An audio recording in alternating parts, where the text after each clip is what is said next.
Isang mapagpalang araw sa ating lahat. Ako ang inyong lingkod, Elijah Paulian Valdez, at welcome sa ating daily devotions.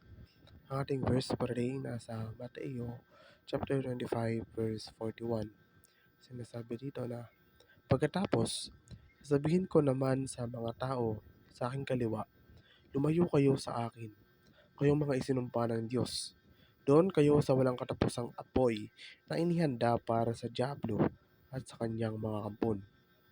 Kapag ang isang tao ay nagkasala, ang Diyos ay itinuring na ang pinaka-makasalanang partido dahil ang kasalanan ay nakikita bilang isang direktang paglabag sa kabanalan at mga batas ng Diyos. Ang kabanalan at katarungan ng Diyos ay pundasyon ng konsepto ng kasalanan.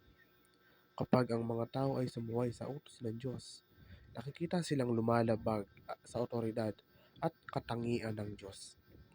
Ang Diyos ay banal at makatarungan. Ito ay sumasalamin sa isang pangunahing paniniwala sa maraming relihiyon na nagbibigay diin sa perpektong moral na katangian ng Diyos at hindi natitinag na pangako sa pagiging patas at makatarungan. Ang katarungan ng Diyos ay madalas na ipinares sa kanyang awa na nagpapakita ng kanyang kakayahang magpatawad at magpakita ng habag. Ang konsepto ng impyerno bilang isang lugar ng walang hanggang kapurasahan para sa mga namuhay ng masasamang buhay ay isang pangunahing paniniwala na ang Diyos ay nakikita bilang ang pinakahuling hukom at tagapagparusa. Mahalagang tandaan na hindi lahat ng relihiyosong tradisyon o interpretasyon ng banal na kasulatan ay may parehong pananaw sa impyerno. Ang ilan ay naniniwala sa isang mas simboliko o metamorpikal na pag-unawa o na ang impyerno ay isang estado ng paghihiwalay sa Diyos sa halip na literal na lugar ng pagdurusa.